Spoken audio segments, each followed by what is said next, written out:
Hi guys, it is time to talk the Real Housewives of New Jersey. I am not going to do an entire recap for you guys because if you saw it, you saw it. And if you didn't, then you can take away some of the information that I give you because I'm going to go over some things that stood out to me during the reunion. You guys know I've been doing a lot of research on Joe and Teresa and trying to figure out, where their relationship is and why it is the way that it is. So I've ran across some additional fun facts that I thought if you're a Real Housewives of New Jersey fan or follower, you might find interesting. So before we get started, make sure you hit the like button and subscribe to my channel so you don't miss anything that I'm posting, and make sure you put the alerts on because you never know when gossip or tea is going to be, coming on. So, all right, first of all, a couple of things about the reunion.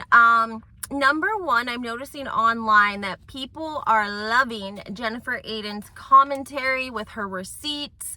And like, it was like a small poster, but it looked very like it was on glossy picture paper and it, she printed them and took time and made sure that they looked nice. I don't think it was a fail. We know like when Whitney, Real Housewives of Salt Lake City, she put out receipts, but they were like half printed because she said her printer ran out of paper.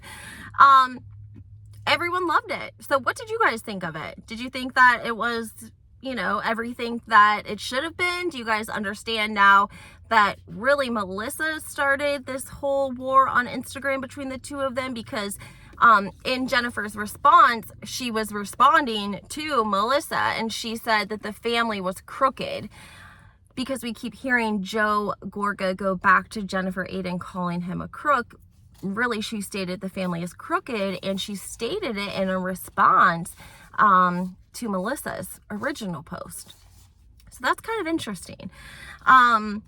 Also, it looks like I did a video. I did this story in February, and I took so much heat from people. They were so shitty and trying to say that I was lying and making stuff up. But again, we got confirmation last night that David, Dolores' ex, is dating Louis' ex, Vanessa.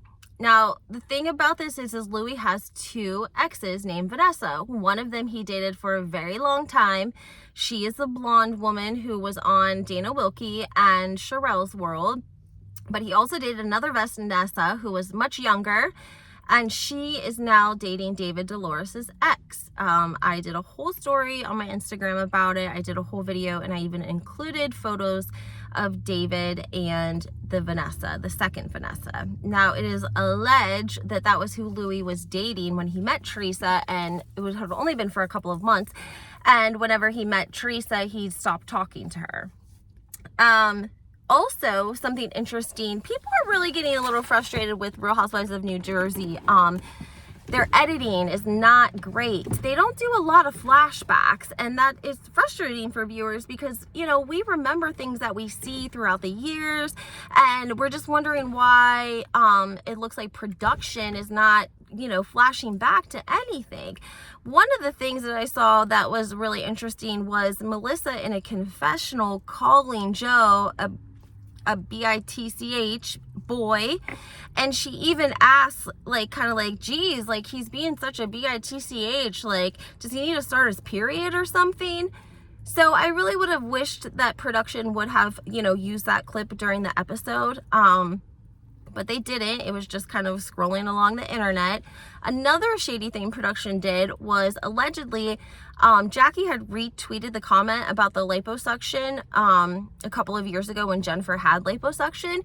She, of course, deleted the tweet, but some of us still had it. Now, this account on Twitter claims that the Real Housewives of New Jersey casting production emailed them and wanted to use their clip because they had, Jackie's text about how you don't have to get lipo if you, whatever it was. It was like a dig at Jennifer for getting lipo. This this Twitter account had it, and so production emailed them wanting permission to use it. They gave it, they signed for it, and then production used it at the reunion, but they cut the creator's name off, so they didn't even get any credit, which is kind of shitty, I think it's kind of shitty. Now, a couple of other things I want to mention. some fun facts. Teresa did a podcast with Dina. Dina's now doing her own sort of YouTube channel, and I did watch a little bit of it. It doesn't seem to be super popular yet, but I took away some fun facts for you guys. So one thing that I ran across in my research was that Teresa and Jackie and Dina all knew each other because they all worked at Kaufman's, which is now Macy's. Okay, Dina and Jackie were makeup artists and Teresa was a buyer. Now, the really fun fact about this, guys, is that guess who else from the Real Housewives of New York City was a buyer for Macy's? Ramona Singer.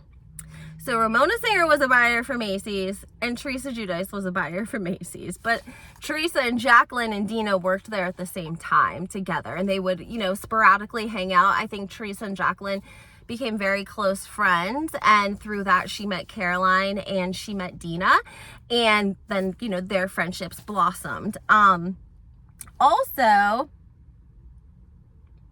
Kim D is doing a meet and greet with David from Behind the Velvet Rope.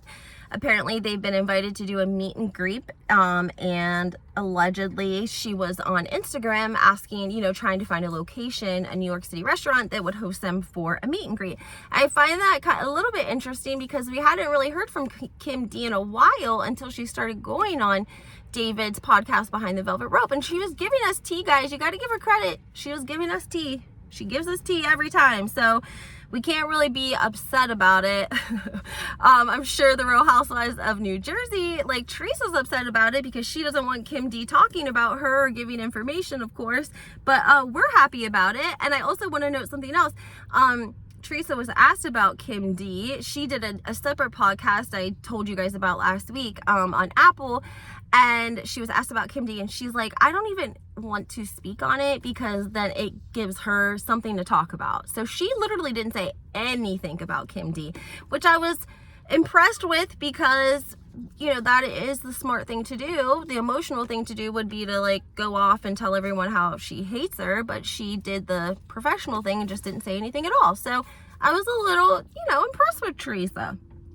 Also, when I did my last couple of videos on the christening and the Real Housewives of New Jersey from whenever Melissa and Joe were first introduced, I didn't go into like recent corruption that's been in the tabloids and the news, just because I was like trying to concentrate on like bring attention to some of the things I noticed from the very beginning.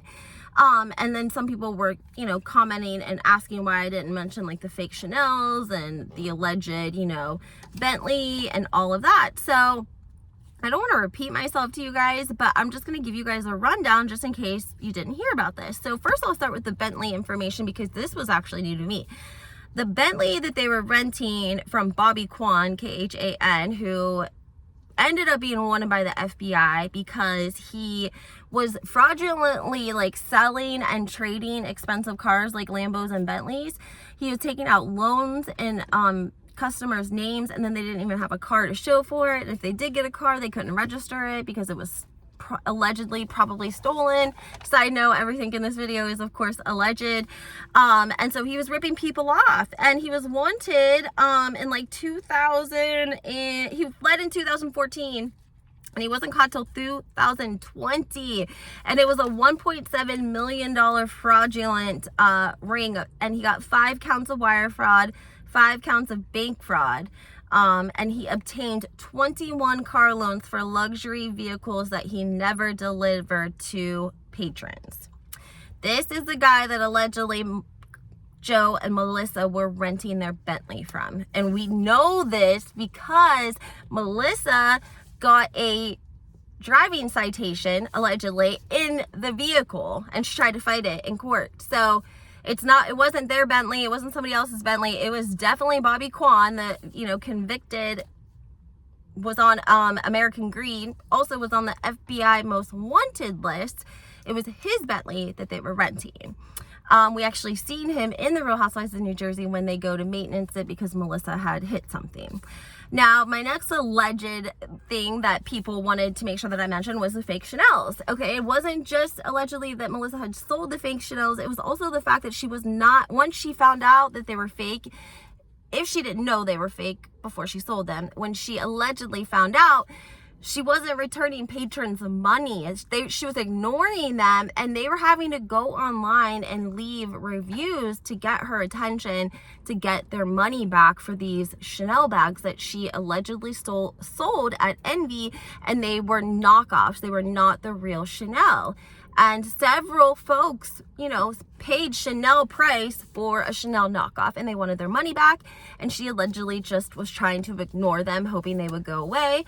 And this has been a few years ago. So this wasn't like when when people left reviews all the time. This is when, reviews were relatively new and going online and such. So they really had to go on there and let people know what was going on before she would refund their money, allegedly. And then, of course, we have the fake flipping house, the house that allegedly Joe Giudice posted on his Instagram, and he took a before and an after, and he claimed that he had flipped that house.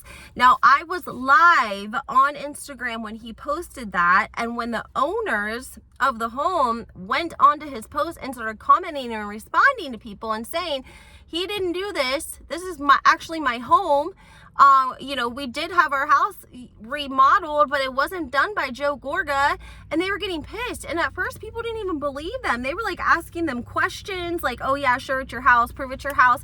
And they were legitimately, proving that it was their house. And they were explaining that he did not do the remodel on that home. He did not do it. And once Joe Gorga got word that this was happening under his post on Instagram, he of course immediately went online and removed it, and then like the next day made a comment through his publicist or somebody that an intern had allegedly accidentally posted it, screwed up the post, something along those lines, which is interesting because they didn't have any part in the remodel. So it seems a little strange that they would have a before and an after, and why would you even have that?